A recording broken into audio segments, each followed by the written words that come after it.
24,75,00,000 রুপিতে Kolkata night রাইডার্সে Mitchell Starc কিংবা 27 কোটি রুপিতে Lucknow super জায়ান্টসে Rishabh পান্থ auction table থেকে আইপিএল খবরের শিরোনামে। ফ্র্যাঞ্চাইজি টুর্নামেন্টগুলোর অন্যতম আকর্ষণীয় দিকই হচ্ছে এই অকশন সিস্টেম, এবং যখন পার্টিকুলারলি একটা প্লেয়ারকে নিয়ে কয়েকটা দলের ভেতরে টানাটানি চলতে থাকে তখন কিন্তু সেটা একটা বাড়তি ভ্যালু যোগ করে এবং টুর্নামেন্টের জনপ্রিয়তা বাড়িয়ে দেয়। কিন্তু বিপিএল এ এই অপশন সিস্টেম লম্বা সময় ধরে ছিল না, ছিল প্লেয়ার্স ড্রাফট।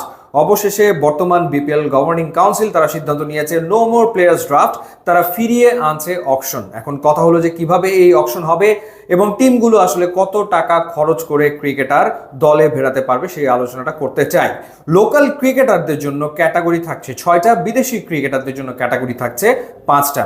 লোকাল ক্রিকেটারদের ভেতরে এ ক্যাটাগরির বেস প্রাইস থাকছে 50 লাখ টাকা এবং প্রত্যেক ডাকে ডাকে 5 লাখ করে বাড়তে থাকবে। অর্থাৎ কেউ যদি কাউকে নিতে চায় তাহলে 50 থেকে 55 লাখ হবে, এরপরেও যদি কেউ আগ্রহ দেখায় 60 লাখ হয়ে যাবে। আর বিদেশি ক্রিকেটারদের ক্ষেত্রে এ ক্যাটাগরির জন্য বেস প্রাইস হচ্ছে $35,000 এবং সেটাও প্রতি ডাকে $5,000 করে বাড়তে থাকবে।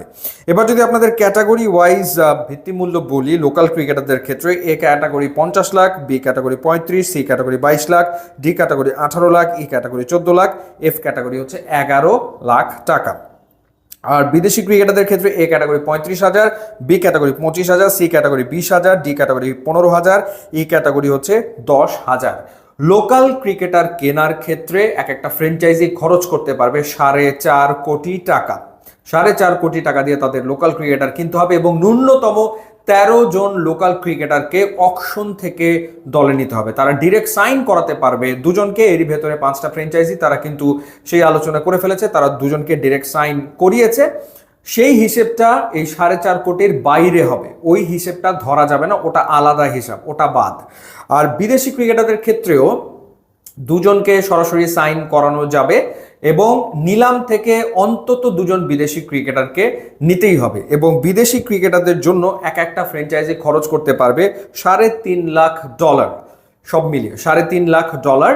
এবং যদি আমরা লোকাল ক্রিকেটারদের জন্য 4.5 কোটি টাকা এবং বিদেশিদের জন্য $3.5 লাখ, তাহলে ওভারঅল আসলে পারচেস পাওয়ার প্রত্যেকটা টিমের কাছে থাকছে 10 কোটি টাকার মতো। এর ভেতরে তাদেরকে দল সাজাতে হবে এবং 16 জন লোকাল ক্রিকেটার থাকতে পারবে, সর্বোচ্চ নিতে পারবে। এবং বিদেশিদের ক্ষেত্রে নিলাম থেকে 2জন তারা নিতে পারবে, ম্যাচে ন্যূনতম 2জন খেলাতে পারবে, সর্বোচ্চ 4 জন বিদেশি ক্রিকেটার এক একটা ফ্র্যাঞ্চাইজি টিম আসলে খেলাতে পারবে। এবার আসা যাক হচ্ছে যে কিভাবে করে তারা পেমেন্ট দেবে। চুক্তি স্বাক্ষরের সময় 25% টাকা দিয়ে দিতে হবে। দলের যে শেষ লিগ ম্যাচ সেই সময় 50% টাকা পরিশোধ করতে হবে এবং টুর্নামেন্ট শেষে 30 দিনের মধ্যে বাকি 25% টাকা দিতে হবে। এই ব্যাপারে কোনো ছাড় নয়।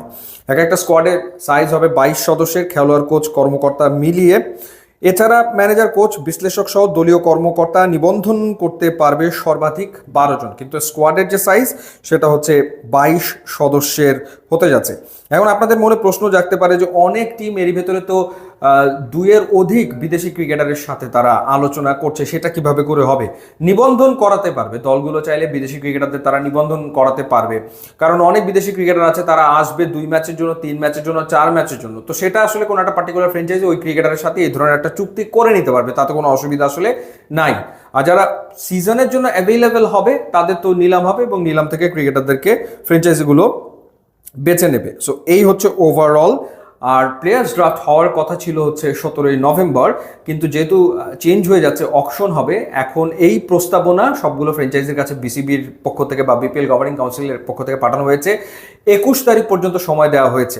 অর্থাৎ 21 তারিখের ভেতরে যদি কোনো ফ্র্যাঞ্চাইজির দ্বিমত থাকে বা তাদের অন্য কোনো ভাবনা থাকে সেটা বিপিএল গভর্নিং কাউন্সিলকে জানাতে হবে এবং তারপরে নিলামের তারিখ, অকশনের তারিখ ঘোষণা করবে বিসিবি বা বিপিএল গভর্নিং কাউন্সিল।